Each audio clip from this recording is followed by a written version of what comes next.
Everyone, welcome back to our channel runway with code.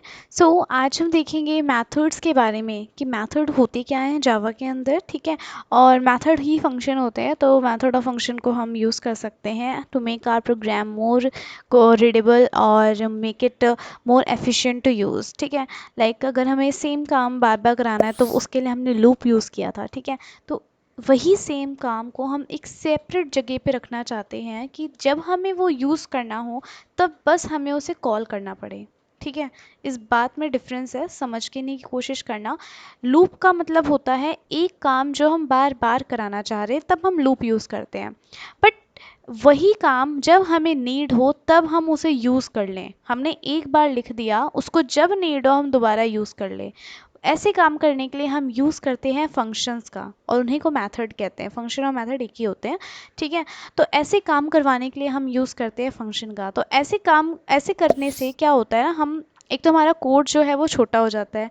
Like अगर मैं चाहूँ, मैंने जो यहाँ पे काम किया था, मैंने लूप चलाया था, मैं चाहूँ तो मेरी मर्ज़ी, मैं जब मर्ज़ी इस लूप को कॉल करवाना चाहती हूँ। मैं अभी ये यूज़ कर रही हूँ, आगे चल के नहीं करूँगी, लेकिन फिर एक टाइम आएगा जब मुझे फिर ये यूज़ करना होगा।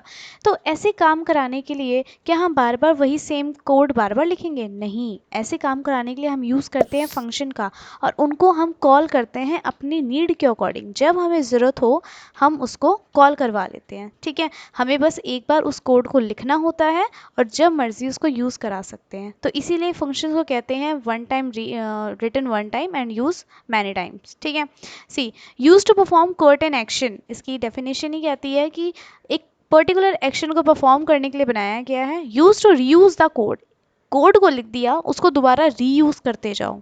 ठीक है, यूज करना, रीयूज कोड को पहले से लिखा हुआ है उसको रीयूज कर रहे हो। ठीक है, लाइक हमारे बहुत सारे फंक्शन जो होते हैं बिल्ट इन होते हैं, हमको दोबारा बस यूज़ कर रहे होते हैं अपने फंक्शंस के अंदर, अपने प्रोग्राम के अंदर। ठीक है, तो क्या होता है, रीयूज़ कर रहे हैं उनके कोड को, हम दोबारा लिख नहीं रहे हैं, हम बस उनके बनाए हुए फंक्शन को दोबारा यूज़ कर रहे हैं। ठीक है, बस एक कॉल करके।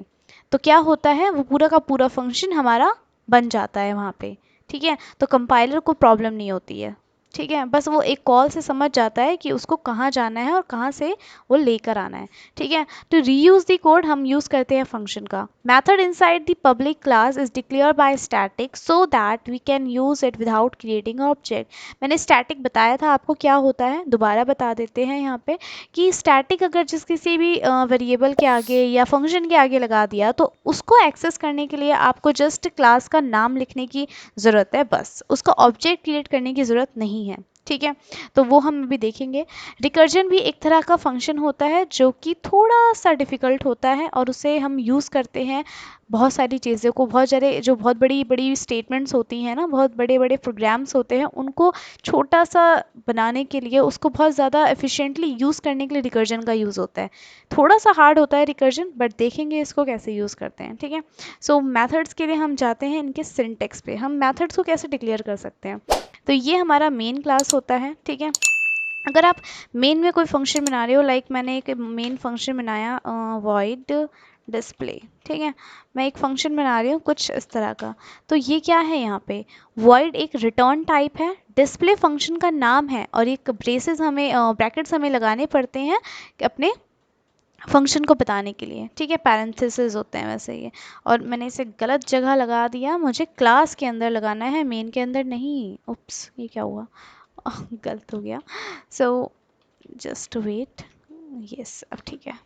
ठीक है, इनको हम हटाते हैं यहाँ से, हमें क्लास के अंदर लगाना है, उसके अंदर नहीं। ठीक है, सो यहाँ पे कुछ गड़बड़ सी हो रही है, बट कोई बात नहीं, हम दोबारा लिख लेते हैं।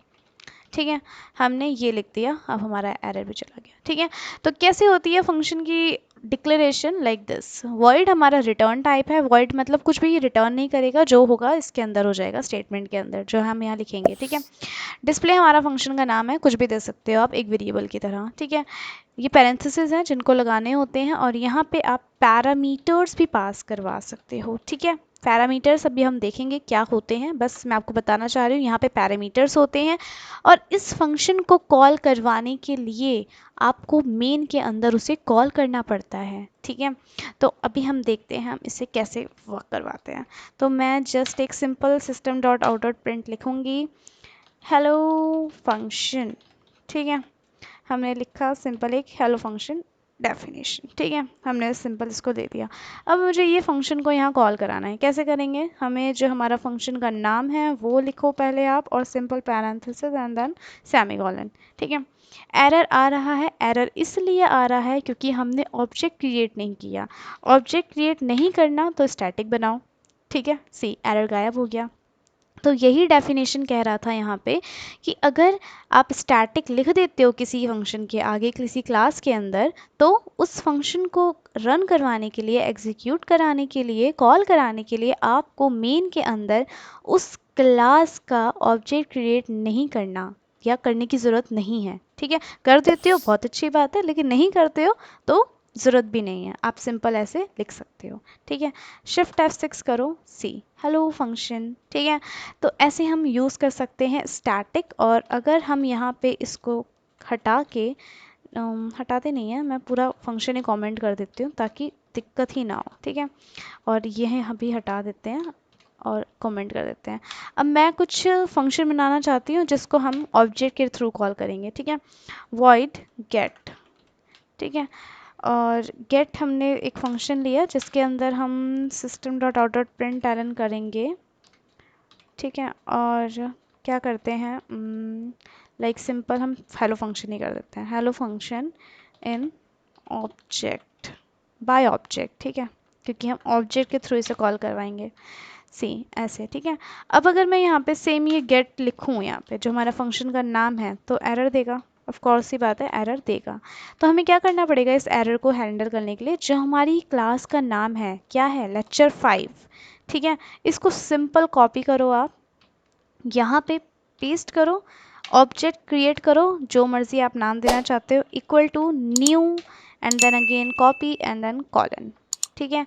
अब इसको एक्सेस करवाने के लिए आपको यहाँ लिखना पड़ेगा o1 डॉट गेट, ठीक है।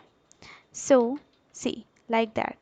तो ये अभी एरर दे रहा है जस्ट बिकॉज हमने यहाँ नहीं करा, ठीक है, पैरेंथेसिस भी आएंगे, ठीक है। सो ऐसे आप किसी भी क्लास को ऑब्जेक्ट क्रिएट कर सकते हो जावा के अंदर, ठीक है। थोड़ा सा अलग है बट समझने की कोशिश करो। आप क्लास को ऑब्जेक्ट क्रिएट कर रहे हो, लाइक हमने स्कैनर क्लास यूज़ करी थी ये यहाँ पे, ठीक है। स्कैनर क्लास में हमने कैसे करा था काम, स्कैनर क्लास का ऑब्जेक्ट क्रिएट किया था, न्यू स्कैनर और देन सिस्टम डॉट इन लिखा था ताकि हम कीवर्ड से हम इनपुट लेना चाह रहे हैं, और पैरेंथेसिस लगाए थे, ठीक है। सिमिलरली हमने अपनी खुद की क्लास का एक ऑब्जेक्ट क्रिएट किया है, और खुद की क्लास कौन सी थी, जो यहाँ क्लास लिखा हुआ है, देखो पब्लिक क्लास लेक्चर 5, ठीक है। तो ये क्लास नेम आप यहाँ लिख रहे हो और उसका ऑब्जेक्ट क्रिएट करके o1 डॉट गेट लिख रहे हो, ठीक है। अब नाउ शिफ्ट F6 करो आप, सी हेलो फंक्शन बाय ऑब्जेक्ट, ठीक है।